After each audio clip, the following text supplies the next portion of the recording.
Thank you so much for coming today to our Date with a Cure Research Forum. For those of you I haven't met, my name is Eugenia Welch, and I'm the president of Alzheimer's San Diego. Today we have a really special opportunity to hear about the latest in Alzheimer's research directly from the scientists working to find a cure. It's very special today because we have a researcher here who focuses on caregiver stress. For your reference, their bios and photos are in the agenda you were given when you checked in. On that note, I'd like to recognize our esteemed panel, and especially Sharp Healthcare for sponsoring us this morning. So thank you all for being here.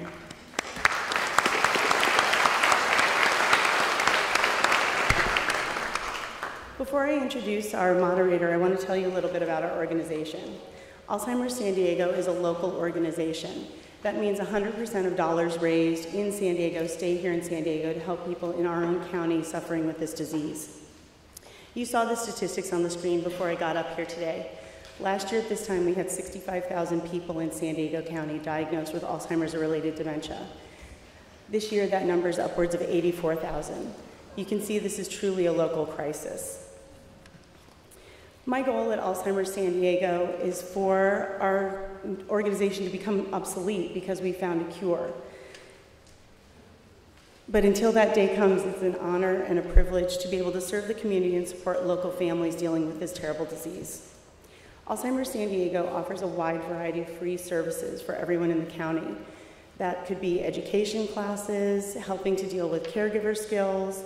We have activity outings and events that go on in our offices.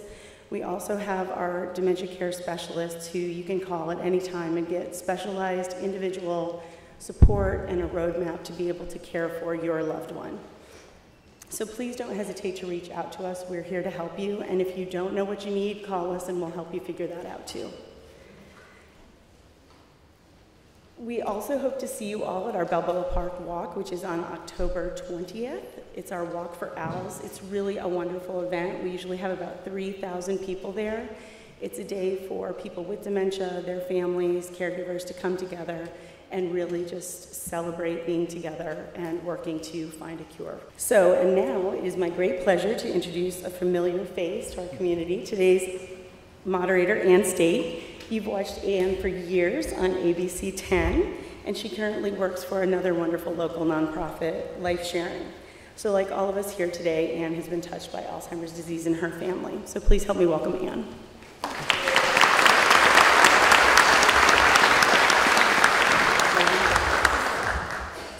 I have to work the clicker. That's what I'm most nervous about here today. Thank you, Eugenia, for that great intro. I really appreciate it. And I really appreciate all of you being here. It really is an honor. I work for Life Sharing. We do organ donation in San Diego and Imperial County. So obviously that cause is near to my heart, as is Alzheimer's disease. And I'll tell you that personal story in a moment. But I do have some housekeeping items that I want to let you all know about. I know a lot of you, virtually all of you, are here because you have questions about the disease. You should have received a note card when you checked in to write questions on. And if you haven't submitted the note card yet, don't worry. There is a fish bowl at the bottom of the stage here where you could submit your questions. There's also 2 more of these question bowls out in the foyer. So definitely drop your questions, the note cards, in the bowl anytime during the break, before or during the break. And speaking of which, we are going to take a short break at 10:50 a.m. And if you need to use the restrooms, they are through the 2 doors. Ladies to the right, I believe the gentleman's is to the left. So that's that. And also, finally, an important finally, a word about clinical trials. If you didn't get a chance to explore the expo on your way in, definitely take a moment and stop by and visit the tables. There is so much research going on in San Diego, but here's the real sad part is that 80% of clinical trials fail because there aren't enough participants.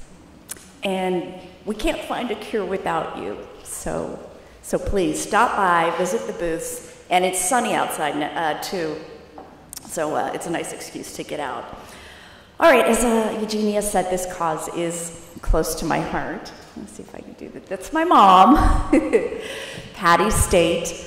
She died 3 years ago in October, and you can kind of tell by the picture on the left, she was a real character, and I'm very grateful that she still had that personality up until the end. But I think we were really lucky in that respect, because as so many of you know, this disease is just so cruel and unfair, and it steals your ability to. My mom couldn't walk, couldn't talk at the end, and it was just a really tough way to go. And I'm just so grateful for all the research that's being done by the doctors here on stage. In fact, each of the doctors this is how we're gonna do it. Each of them is gonna take a few minutes to introduce themselves, talk a little bit about their research in their area of expertise. It's a great panel. Everybody's got a slice of the pie, if you will.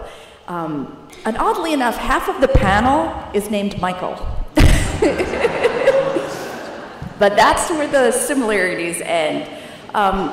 Again, they're each going to get up and tell you a little bit about their area of expertise. We are going to start with Dr. Michael Lobatz, which is sitting next to me. He's with the Neurology Center. If you wouldn't mind, Doctor, coming up, introducing yourself, and I've got the clicker to hand off to you. Or you can stay. I guess they sit down, I stand up, sorry. Go ahead, John. Just go ahead. It's on me, give me a little talk. Hello, everybody. Good morning. One of the things that helps prevent Alzheimer's disease, in my opinion, is getting educated and keeping your mind active. So just by being here today, you've lowered your risk of Alzheimer's disease. So I'm Michael Lobatz. I'm a neurologist. I have been in practice here in San Diego County for more than 35 years. I am a co-director of the Clinical Roundtable of the San Diego County Alzheimer Project, which has helped over the last couple of years develop standards for screening, evaluating, and diagnosing diseases like dementia, such as Alzheimer's disease or other related dementias, as well as help clinicians, physicians, nurse practitioners, primary care physicians to treat that condition, especially the behavioral manifestations of Alzheimer's disease, which can be the most severe part of that for some families and caregivers in particular. This collaboration has been with all of the major health systems in the county, including UCSD, Sharp, Scripps, and Kaiser, and many others.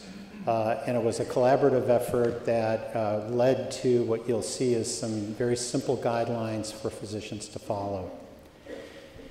I've had a lot of experience both personally in our family, as well as obviously in my clinical practice in treating Alzheimer's disease and its effects, and it's very dear to my heart.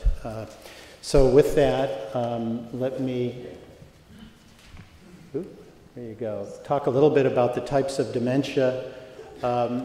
Patients may have a very mild degree of cognitive impairment that is noticeable by them or others in their family or coworkers, but have no other actual problems in doing their activities of daily living and getting through life in a normal way.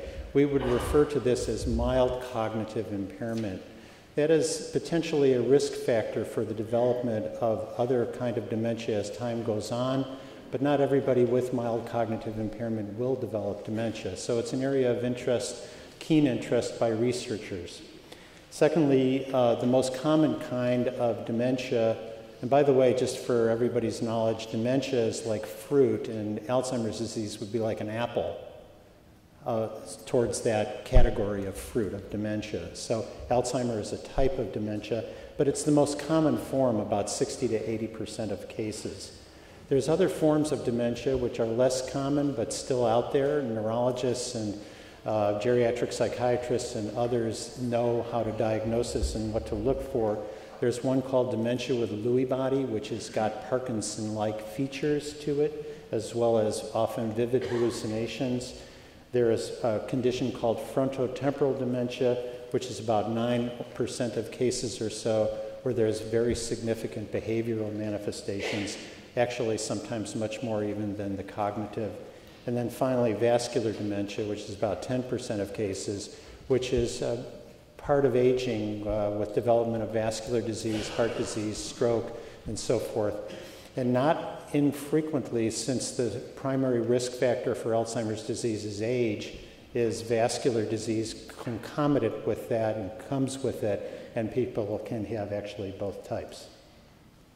So the first signs of dementia are these sort of 10 points here or so: memory loss, poor judgment, loss of spontaneity, taking longer to process and complete tasks, repeating questions, which I'm beginning to do, my wife tells me. So, trouble handling money and paying debts, and you see the list here. There's a couple that stand out, though, for me. One would be word-finding difficulties and not being able to say the right word and searching for words. That can be an early manifestation. And then a more rare manifestation, which is often missed, is visual impairment. And this is the kind of visual impairment where a person could look at something, see it, but not know what it is. Whereas before they would say this is a vase on the desk, they might look at it and not understand what that is. And that's called visual agnosia. So those kinds of things come along with the condition. Doctors that are trained to diagnose this will pick these things up. Lastly, just a couple of words about FDA-approved medications in Alzheimer's disease. We have basically two types of medications that are out there. One is called a cholinesterase inhibitor, which helps raise the level of a chemical in the brain called acetylcholine. This chemical, as it reduces in the brain, can be associated with reduction in memory. And by giving medication that helps increase the level of acetylcholine, one can hopefully improve the memory a little bit. The other is called memantine, which is a type of medication that works at a certain receptor in the brain called the glutamate receptor that may help reduce inflammation and also improve function.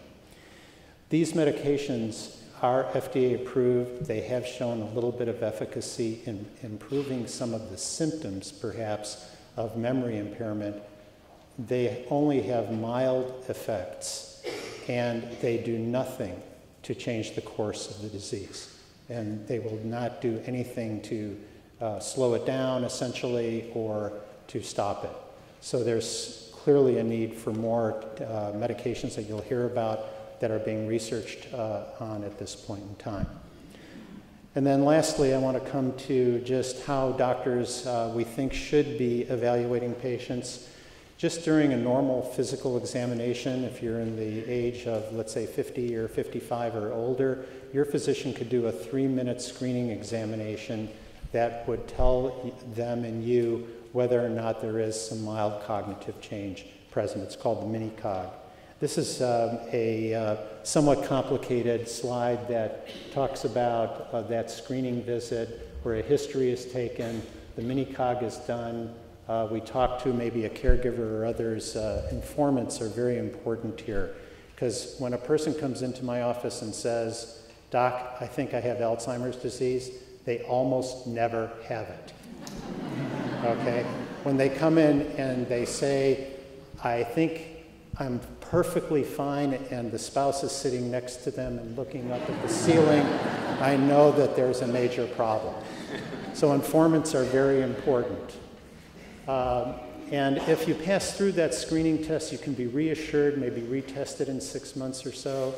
If you fail the screening test or you have red flags, which is early onset, or you have certain features on the examination, then that should go to an evaluation period after that. With that, I'll stop at this point. I'll take questions a little later if you have them. Thank you.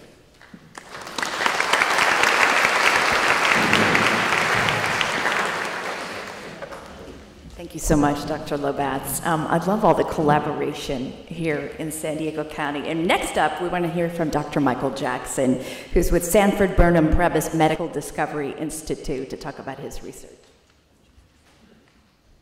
Thank you very much, and thank you for the opportunity to talk to you a little bit about what's going on in San Diego in terms of coming up with completely new drugs that are going to be disease-modifying. You just heard from Michael really what a disappointing armament of drugs that's available today to treat this disease.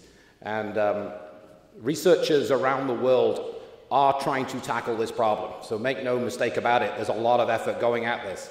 So how I thought I'd introduce what we're doing, I'm from the Sanford Burnham Medical Research Institute, but here in San Diego, we have some of the top research institutes in the world trying to understand what's gone wrong in Alzheimer's disease and how to develop a drug. So I thought I'd start with kind of an odd example in a way, which is, here's an example of how you find a drug, and it's simplified, but let me just walk you through it a little bit. Here's a drug where people identified a while back, people were dying in their 50s of heart disease and heart attacks, and people put together the hypothesis that in a rare genetic situation, people have very high cholesterol and start to develop heart attacks in their mid-20s. So they started to connect together high cholesterol levels due to genetics and heart attacks. And from that, they then said, oh, what about if we could figure out how to lower cholesterol levels? And so from that, they said, how do you make cholesterol in the human body? Oh, it's made by the liver, and here are the various components that make it. So why don't we try and develop a drug that switches that off? And maybe many of you in this audience may well be on one of these drugs, so-called Lipitor, or these HMG-CoA reductase, big long word. It actually represents a protein in the human body, one of 30, 40,000 proteins in the human body that is very, very selectively switched off. And what I show in this little figure here, you can see maybe a sort of rather strange-looking model. That actually is the pocket of this sort of nano machine, and in it fits a chemical perfectly in that pocket, switching, gumming up the works, so you switch off the enzyme. All right? So that's kind of how you discover a drug. You actually go and screen hundreds of thousands of chemicals to find one that will fit in that pocket precisely and that doesn't fit anywhere else. And in fact, that's how you end up with finding a drug, kind of, right? So that's sort of the process. So let's move on then to the next thing, which is, what about Alzheimer's disease? Well, don't forget, I just mentioned that we informed ourselves by genetics. So we have looked very heavily at what causes Alzheimer's, what's the genetics, what are the components that do that. And I don't have time to go through all of this, only to say that there's kind of that three processes, and I think the panel members would, even though we don't all agree on everything, right, would still say that at the beginning, you know, Alzheimer's and its connectivity to this protein, amyloid beta, which starts with the processing of amyloid precursor protein, anything that affects that process, you make too much of it, you don't process it right, that seems to be highly connected by genetics and everything we know to the disease. The second thing then, after that, is other bits of the puzzle that point to that accumulation or that signal resulting in tau or other features in cells that equal, that's moved on to the next stage of a signal. And that also seems to involve the immune system in the cells, in the brain. These are the microglia. Right? So we've got basically three components here: the amyloid, the immune activation, and the tangles or the tau, right? Those are the components. So what's the target? Like I mentioned before, what is the actual protein you're going to try and drug? So, you know, we can put it together. They actually talk to each other, these various components. We can think of intervening at any of these. Let's produce less A-beta. Let's process that thing less. Let's figure out the components to do that. And you're going to hear probably from Paul and maybe from Jim about some of the drugs that are actually tackling that very specific concept or hypothesis, right? How do you stop that, reduce that? But, you know, what about other ideas? San Diego's community has got lots of other ideas of how we might go after things, and specifically in all of these phases. And a few years ago, about 3 or 4 years ago, Alzheimer's San Diego had led an initiative to really bring together the research institutes of San Diego. It's a powerhouse of neuroscience here, all right? There's just so much going on. And then provide some seed funding to try and bring the best of those ideas forward. And it just so happens that the Sanford Burnham Medical Institute, where I'm at, also has the tools and the capabilities to do the first steps of drug discovery, which is to start screening very large chemical libraries. And so currently, Here are just some pictures of some of the investigators at the various institutes who have got new ideas. I'm not going to tell you what all those are. They're components. Like I talked about HMGA co-reductase. That's a component which Lipitor binds. These are similarly components of the human body we're going to try and switch off and see whether they might form the new disease-modifying drug. So that's kind of where we are. We have 1 million chemicals in our chemical library, where we're going to try and search against each of those targets to try and find the prototype drug.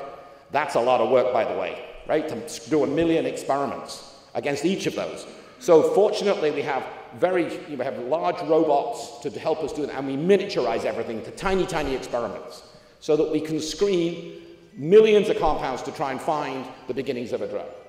So that's kind of what I'm helping do. I'm really excited that the Collaboration for Cure, this initiative led by Alzheimer's San Diego and actually funded by Alzheimer's San Diego, is allowing us to do this. Some of you may also know that the National Institutes of Health have increased funding for Alzheimer's disease research, but you have to have some preliminary data, right? You have to have some initial data to say, yeah, you're in the right direction. If you do, I'll give you much more. So that's what it's really been good for, and I want to thank all of those of you that have contributed to that initiative, and we're very excited about where we are as a program, and to be tackling new pathways and processes to find that disease-modifying drug that is going to represent the cure ultimately. So thank you.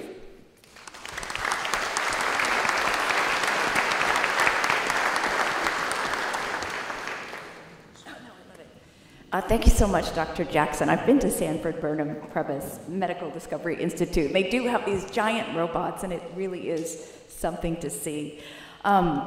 Next, we're going to hear from Dr. Jim Brewer, my colleague at UCSD. He is with UCSD's Shiley Marcos Alzheimer's Disease Research Center. Dr. Brewer. Thanks very much. I appreciate it. It's a real honor to be up here with the three Michaels and Paul and Guerry, and close collaborations, as Michael Jackson talked about, even just while we were sitting in the green room there, just all the great interaction about what we're doing together in San Diego, and that's what I love about this town, that really we don't have the silos, we really are able to link up. So Paul and I have been working long together about doing the trials that you're going to hear about, that he's going to talk about, and I do the imaging side, so I'm going to spend some time on that. But I just want to also talk about what we're trying to do at UC San Diego in terms of trying to push forward the science and developing new targets. One of the things we do at the Shiley Marcos Alzheimer's Disease Research Center is to actually even harvest some of the fibroblasts from a skin, which we can turn into human neurons from that patient. I think this is really going to be a major breakthrough to be able to discover new drugs in a new model system of human neurons, because this is a uniquely human disease. And what that brings up, that Dr. Michael Plopper will talk about, is the need for participants into these trials. We really need some heroic participants to do some of the more advanced, sometimes asking a little bit more of a sacrifice of our patients to do something like getting a skin biopsy, or even getting things like serial samples of cerebral spinal fluid for some of our studies that we have. These are really pushing the edge of trying to move this field forward, and it really relies on the heroic efforts of the patients and caregivers. So with that, I'll get started on the work on imaging and how there's been advances in this that have been truly transformative in the field, and Paul Aisen is going to talk about how this has even changed the way that we're doing trials in some cases. Michael Jackson's already talked about the amyloid precursor protein, so I'm not going to spend time on that, and the amyloid deposition in the brain that is such a critical component of Alzheimer's disease. You see in the patients that die with the disease, you'll see actual plaques inside the brain building up. Now it turns out that builds up as much as 18 years before the cognitive symptoms start. And so it's a really, really early biomarker. And the really exciting thing that happened maybe 8 years ago or so was the ability to look inside the brain in a non-invasive way to see this amyloid buildup. So that's called amyloid imaging, and we have a number of tracers now to use positron emission tomography to look at this in the brain, and that allows us to get a direct look inside to see if the pathology of Alzheimer's exists. So this has really moved us forward. The other thing that's taking place is that we're advancing levels of quantification of these images, not just the positron emission tomography images, but also MRI, as I'm going to show you in just a moment, to make a very quantitative assessment of what's going on in a clinical trial. Are you removing that amyloid from the brain? Are you stopping the neurodegeneration that's happening? And are you actually stopping the buildup of another bad protein called tau, which I'm going to show you in just a moment. So here's the tau neurofibrillary tangles, which is another pathological component of Alzheimer's disease. And the amazing thing is that very recently, now there's an imaging, there are a couple of imaging agents that will actually detect this in the brain as well. This one's not yet FDA cleared, but we use it in the research setting to be able to look at the buildup of this second main component of Alzheimer's disease pathology, the tau protein. So we've been putting this into place at the Shiley Marcos ADRC to really study our patients in a full manner. Now, I came from the world of MRI, magnetic resonance imaging. I always found it to be an absolutely fascinating technology because the physicists would tinker with this, the ability to move water molecules in the brain and to detect how this water is responding to different pulses of radio frequency signals. It's just an amazing physical question. And then the clinicians see that, what they're developing, and say, oh my gosh, this is so relevant to what I'm trying to do in the clinic. So let me just show you some of the images of the brain that come out from MRI that we're now quantifying to look at the rate of neurodegeneration. So this is a healthy brain, and we've applied a computer vision technique to identify all the different structures of that brain. And one of the main components here is called the hippocampus. It is the key component for laying down new memories. And as might be expected, in Alzheimer's disease, that hippocampus shrinks extensively. So we can detect that by looking directly at the brain, and not only can we detect it in part of diagnosis, but we can look at the rate of change in even as short a time as 3 to 6 months and get a sense of whether a drug may be taking effect on that rate of decline. So this is a very powerful approach to extend our ability to assess the effects of drugs. We also have quantitation of the vascular disease in the brain. So vascular component of this illness is quite important as well, or at least the mix of hypertension, diabetes, all these other components that would affect your your cardiovascular system also affect the cerebrovascular system. So we can quantify that buildup of those lesions that are in the brain using this lesion assessment. And then finally, we look at change across brain structure, that in this time point 1 and time point 2, your eye can't see these changes, and no radiologist could really see this because usually the images are not presented lined up like this. And even when they are lined up, the detection of change in this short of a time is very, very subtle. So we use the computer to actually detect extraordinarily subtle changes in structure that are taking place in this neurodegenerative disease. It's a neurodegenerative disease being seen in the atrophy of the brain.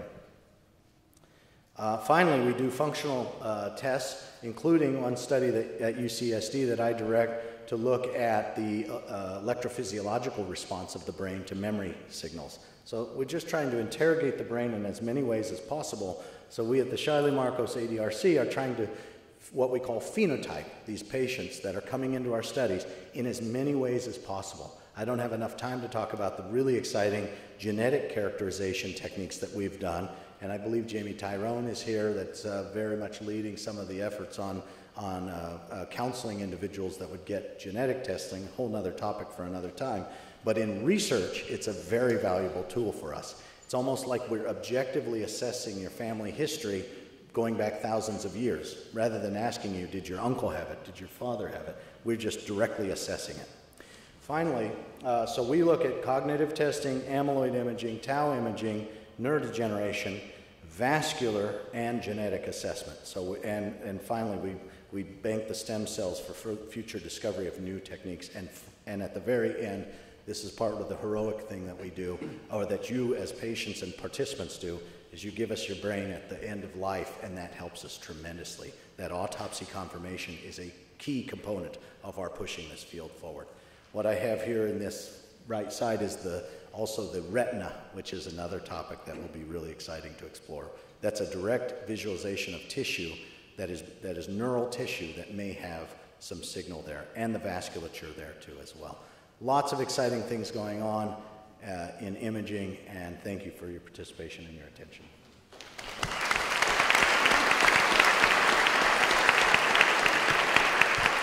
I am blown away by all of this research. Thank you so much, Dr. Brewer, and those images really tell the story. Next, we are going to hear from Dr. Paul Aisen.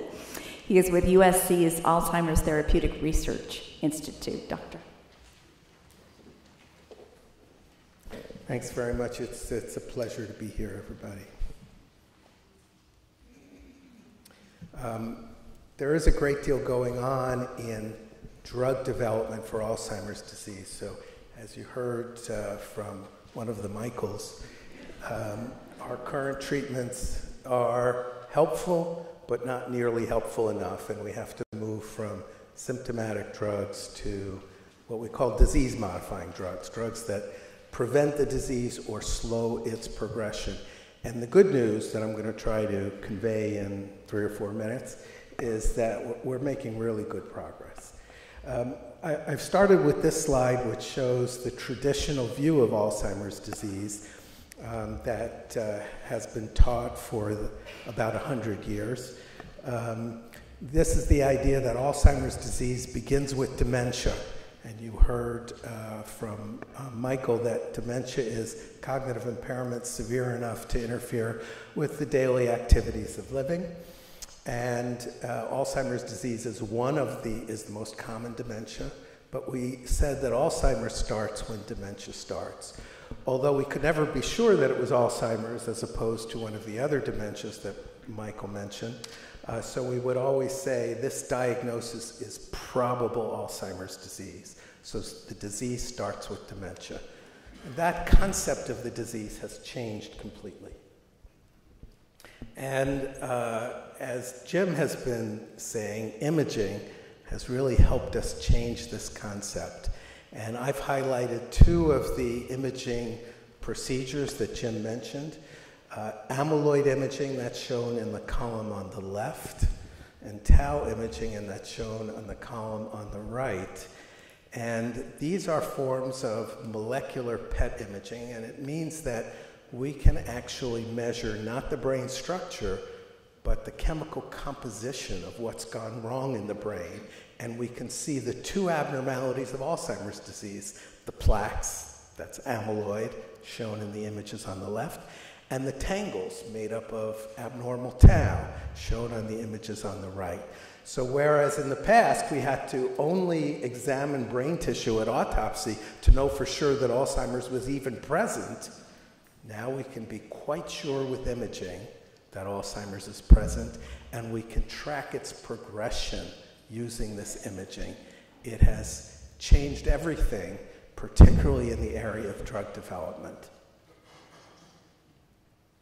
So this is now our current view of what Alzheimer's disease is. I said the traditional view is that the disease starts with dementia, and even then, we only call it probable AD until we've examined brain tissue after death to confirm the presence of the plaques and tangles.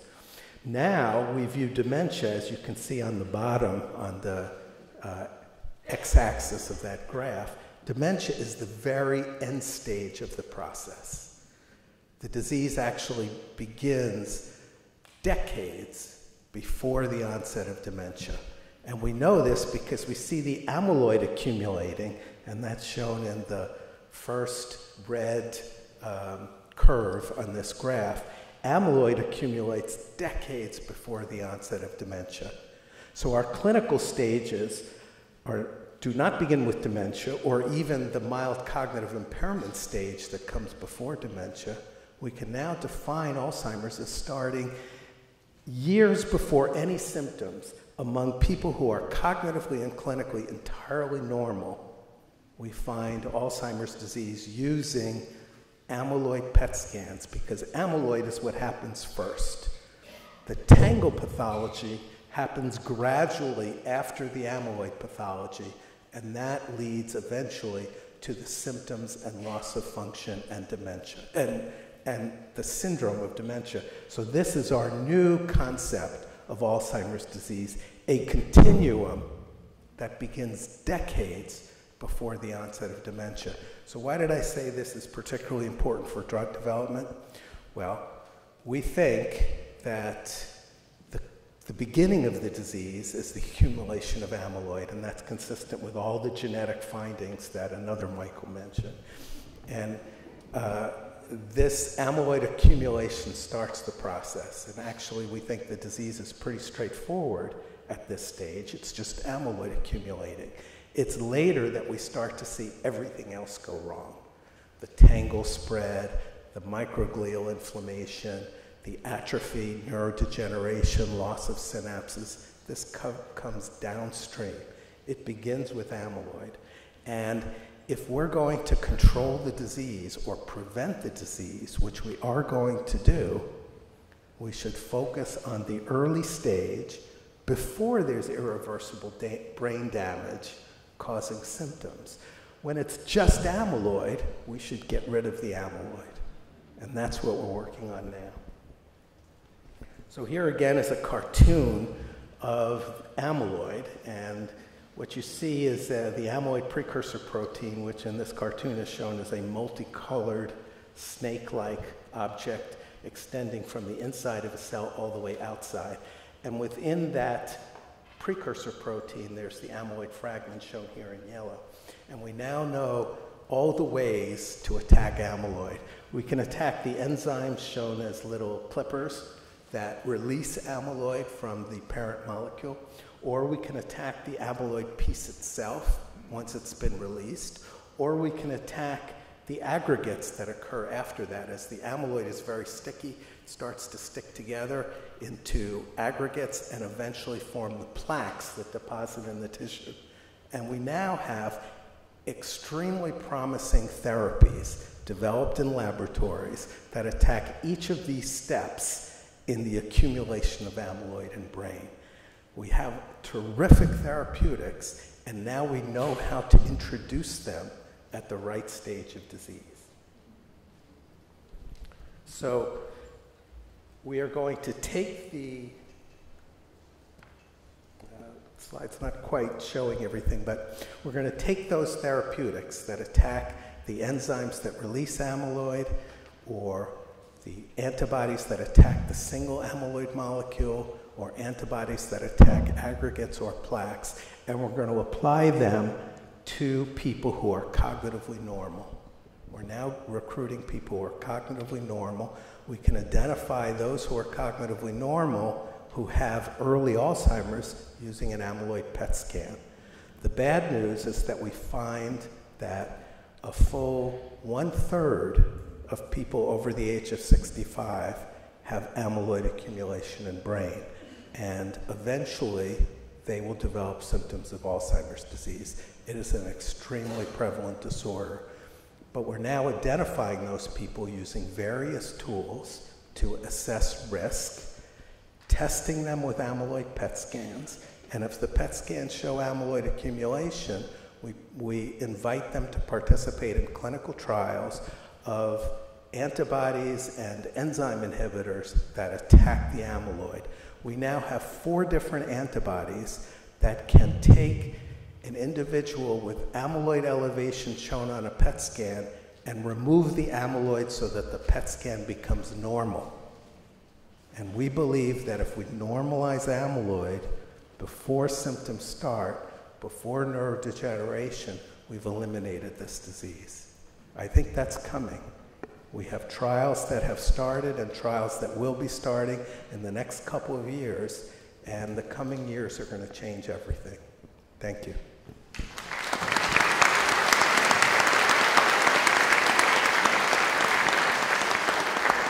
Thank you, Dr. Aisen, so much. It's kind of scary to think how early this disease starts, but thank you for giving us hope with the word of drugs, testing in the works. Right now, though, I want to introduce the next speaker.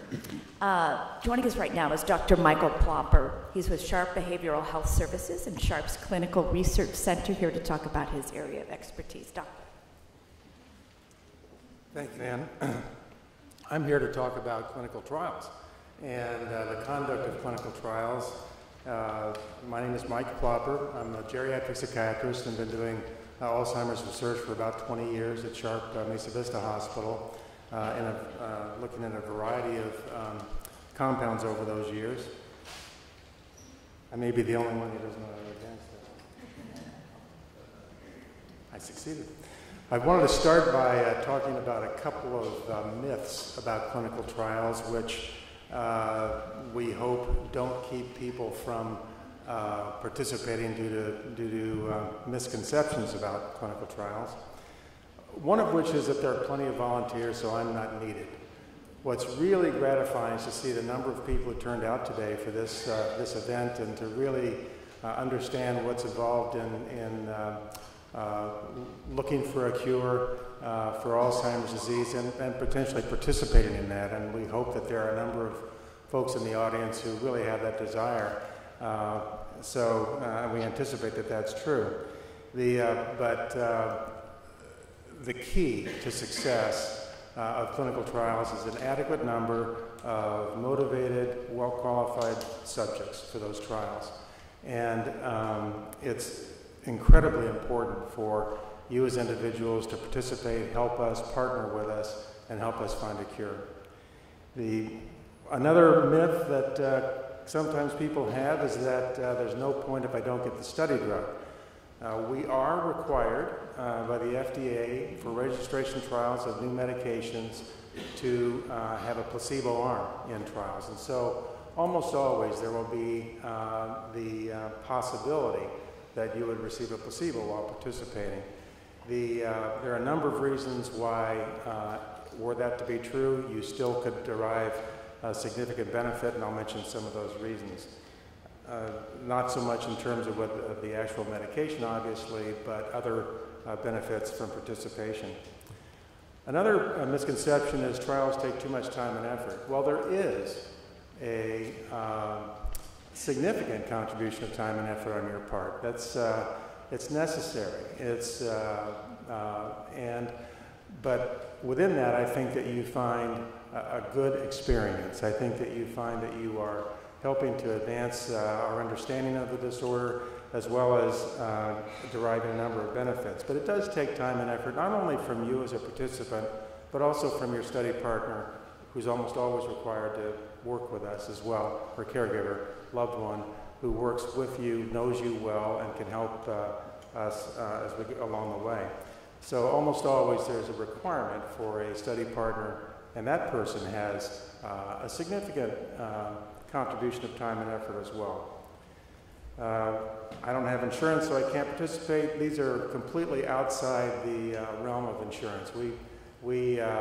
All services provided within clinical trials are paid by sponsors and not your obligation, so you don't have to have insurance or utilize insurance to participate. I don't want to lose my own doctor. We communicate regularly with your primary care physician. We need medical records very often, or almost always, in terms of looking for possible reasons why you may or may not qualify for the trial. And so we want to communicate with your primary care doctor and have them have full knowledge that you're participating in the trial.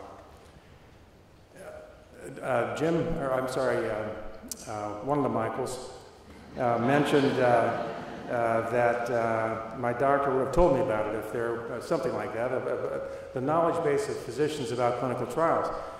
Physicians are just like anybody else. They're subject to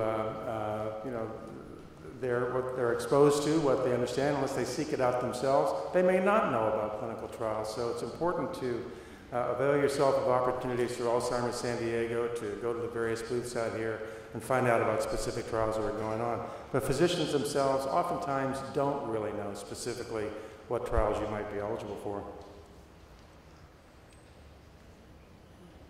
And just briefly what to expect in a clinical trial. We go through a pre-screening period where we meet with you, do a memory screening test, typically, and see if you might well qualify for the trial. If we feel that you do, we'll go through an informed consent process, which is pretty significant, pretty extensive. We need to go through all the possible risks help you understand what is involved in a clinical trial, and help you to decide if you really want to participate. We then go through a screening process once you've signed the consent form, which can involve a number of assessments, and most importantly, the imaging that Dr. Brewer talked about. Most of the trials today utilize an MRI scan and a PET scan to determine amyloid load in the brain predominantly, but also more recently doing tau imaging as well to look for tau load in the brain. So without cost to you, you find out by participating whether that's true for you, but it's these are tests that are generally not going to be available to you outside of research auspices. After screening, there's a baseline visit where you receive your first medication and a number of assessments. You're then randomized into a trial. These are generally double-blind trials in that we don't know what you're on and you don't know what you're on. And we may not find out until much later whether or not you had received study drug or placebo. There's active participation in regular visits. You'll know well in advance when your future dates for visits are, so you can schedule vacations and those types of things around it. But we found that people really kind of enjoy the process. They like coming to see us. We provide them good support and assessment and help them along the way. And it's a nice opportunity for you to have resources and help as you address this disorder. And then there's a potential for an open label extension afterwards in most studies, not all, but most studies you can participate in by actually receiving the drug for sure, for a more extended period after it's over. And I've used up my time, but the benefits of participating are that not only can you help us understand better how to treat Alzheimer's disease, you also might find out some good things about yourself and your own health conditions.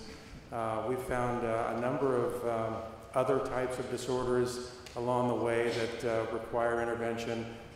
Notify your PCP, tell you how to access care and get those things fully evaluated. But most importantly, this gets us on the pathway to truly finding a cure. And we need your help.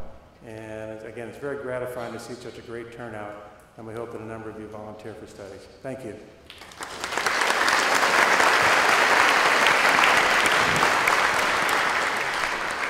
Thank you, Dr. Plopper, for explaining the way the trials go. I had no idea. This is so helpful. We are learning so much today, and we're not done. You know, we have heard a lot, obviously, about Alzheimer's, the disease, and the person with dementia, but we don't want to forget the other people affected by this disease, and this would include a lot of you, and that's family members and caregivers especially. On that note, we're going to hear next from Dr. Guerry Peavy. She is a neuropsychologist with UCSD's Department of Neurosciences, and she's here to talk about her research in the area of caregivers and how they're affected. Doctor, come on up. Thank you so much. Oh, and I forgot to, oh, sorry.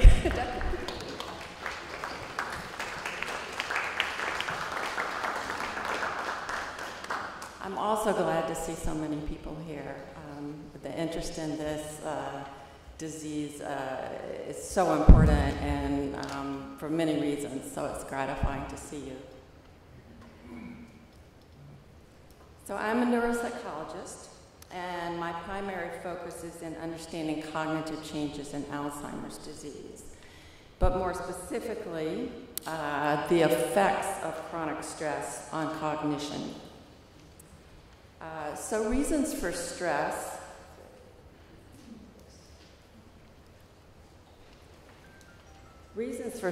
vary from person to person and from time to time. But most of us would agree that caregiving for a person with dementia in particular can and usually does cause significant stress. It can also be very rewarding, but causes stress. So cognition refers to ways in which you use your brain to think about things. So that would include remembering things, finding words, understanding spatial relationships, and solving problems. So there are many ways to define and measure stress, as you can imagine. We won't get into that, but you know what, in general, what stress means and how it might feel. So there's a complex system that has evolved over a lot of time to regulate the stress process.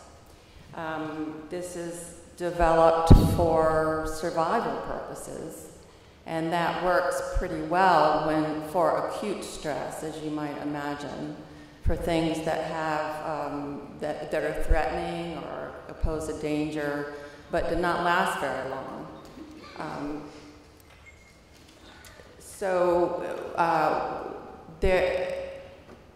If the stress becomes more chronic, then that's when it can cause problems.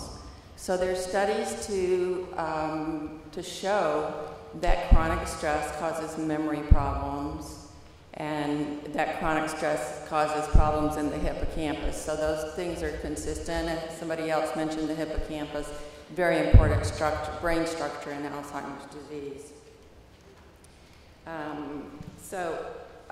Also, in other research, there have been findings that chronic stress is associated with actual plaques and tangles in the brain. So that's very interesting as well, because it's more direct evidence that maybe chronic stress is really related to the development of Alzheimer's disease, or one of the things. A couple of things that I wanted to emphasize. One is that I just mentioned the chronicity of the stress. If you have chronic stress, that's what can cause this axis, this hypothalamic pituitary adrenal axis, to malfunction and cause damage to the brain, and cause memory problems as well.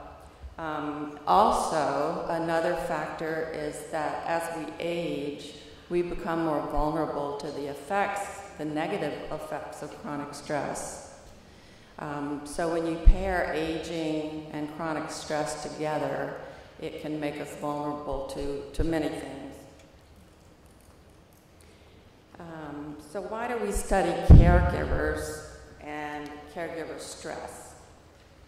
So as our population ages, the number of those suffering from Alzheimer's disease will increase significantly, as you know and you hear quite often. But as a result of that, the number of caregivers that are needed will proportionately increase as well. This is very important because caregiving and chronic stress affects the quality of life for both the caregiver and the person that is being cared for. Another reason we study chronic stress in this context is because there are things that you can do about your responses to stress. There are many things that happen that we really don't have control over at this point, but this is one that is modifiable, so it's important for that reason. So the factor of aging, the factor of the duration of the stress, and also the fact that stress is modifiable, the responses to stress are modifiable, are three important points that I want to make. So, why is caregiving so stressful?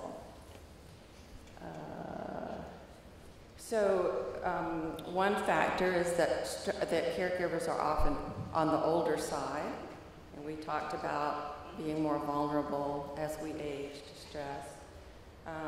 Caregiving often, maybe usually even lasts for many years. And the caregiver puts in many hours each day caregiving. Getting help, there is more and more, which is a positive thing, there's more and more help out there, and there's more money going into this as well as to some of the things that other people have talked about. But it's not always easy for caregivers to find the help that they need or know that, maybe even know that it exists. Another issue that makes it stressful is that many times the care recipient has problem behaviors that make it difficult for the caregiver. Finally, stress can be cumulative. So just because you have the stress of being a caregiver doesn't mean that you don't have other stresses in your life as well. And when these start to pile up, it's even more difficult.